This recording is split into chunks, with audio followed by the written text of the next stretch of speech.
திறந்துருவாங்கன்னு நீ நினைக்கிறியா? ஏன் திறக்க மாட்டாங்க? இல்ல போற போக்க பார்த்தா வார கணக்குல திறக்க மாட்டானுங்க போல் இருக்குதே. வார கணக்கு என்ன, மாச கணக்கானாலும் நாம எல்லாம் இங்கதான் இருப்போம். எது மாச கணக்குலையா? இந்த பாருப்பா, இந்த உண்ணாவிரதம் எல்லாம் இருந்து எனக்கு பழக்கம் இல்ல. உனக்கு உண்ணாவிரதம் இருக்கணும் அவ்வளவுதானே. நான் வீட்லயே இருந்துட்டு போறேன், என்ன விடு. இத பாரு, கம்பெனியும் திறக்க வரைக்கும் யாருமே இங்கிருந்து நகரவே கூடாது. நகர்றதா? எங்க இருந்து? அவன் இடத்துல அப்படியே ஐக்கியமாகிடுவோம்.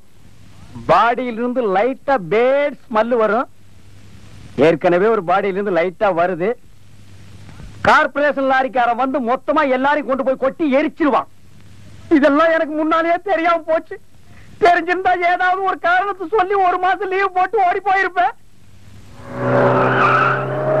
போலீஸ் வருதுப்பா, உண்ணாவிரதத்தை கலைச்சிருவான். இங்க இரு, ஒரு நிமிஷம். ஏற்கனவே கொலை பட்டினி, இதுல போலீஸ் அடி வர தாக்கணுமா? எல்லாம் ஒன்னால வர்றது. 50 வயசுக்கு மேல உனக்கு வேலை வேணுமாடா? கம்மு நாட்டிங்களா? கம்பெனில கொடுக்குற பணத்தை வாங்கிட்டு போக வேண்டியதாடா. உண்ணாவிரதத்துக்கு இடம் செலக்ஷன் பண்ணிருக்கான் பாருங்க ஐயா. ஒரு டீ கடை, ஒரு பண்ணு கடை, ஒரு மசாலா வடை கூட வாங்கி திங்க முடியாத இடம். எல்லாரையும் கொல்றதா இவன் முடிவு பண்ணிட்டான்ப்பா. அவங்கதான் உண்ணாவிரதம்னு பட்னியா இருக்கிறாங்க. நீங்க ஏன் பட்னியா இருக்கணும்? வந்து சாப்பிடுங்க, சாப்பாடுலாம் ஆறி போகுது. நான் ஏன் பட்னியா இருக்கணும்? 4 வேளையும் சாப்பிட்டு போறேன். வா ஐயா வாங்க. விடுப்பா, எங்கேயும் போகல. எடுத்து பாத்துருவிய. எப்பா கறி குழம்பு வாசனை வருதுப்பா. அடே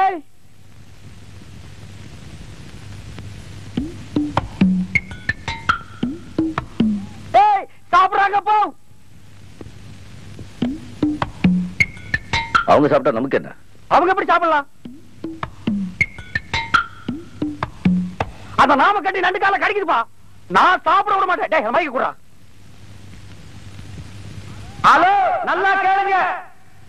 தொழிலாளிங்க வயிற்றுல அடிச்சிட்டு நாங்க பசியும் பட்டியுமா இருக்கும் போது முதலாளிங்க வயிறு நிறைய சாப்பிடாதீங்க. அது உங்களுக்கு ஜீரணிக்காது. ஏம்மா, அவங்க கிடக்குறாங்க, நீ போய் சமயக்கட்டுல உட்காரு, நான் பேசஞ்சு எடுத்து வரேன். போ. இத புடுறா. ஏய் மைக். ஏய் புரிவு கொண்ட ஸ்டாப். டைனிங் டேபிள்ல சாப்பிட்டா எங்களுக்கு எல்லாருக்கும் தெரியும்னு சமயக்கட்டுல ஒரு ஓரமா உட்கார்ந்து ஒளிஞ்சு திங்கிறது எப்படி இருக்கு தெரியுமா? 4 தெருவுல பிச்சை எடுத்து வந்து திங்கிற மாதிரி இருக்குது. அம்மா எனக்கு வேண்டாம். இவன இருடா வர்றேன். டேய் புடுறா.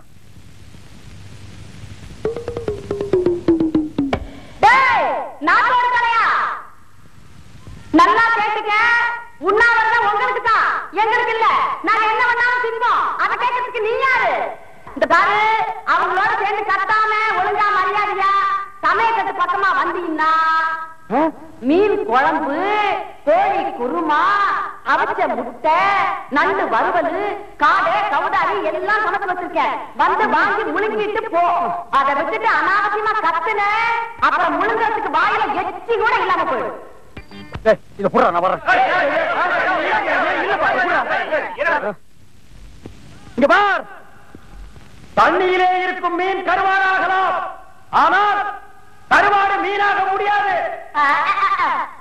எங்களுக்கு லட்சியம் தான் முக்கியம். என்ன விடமாட்டேங்குமா?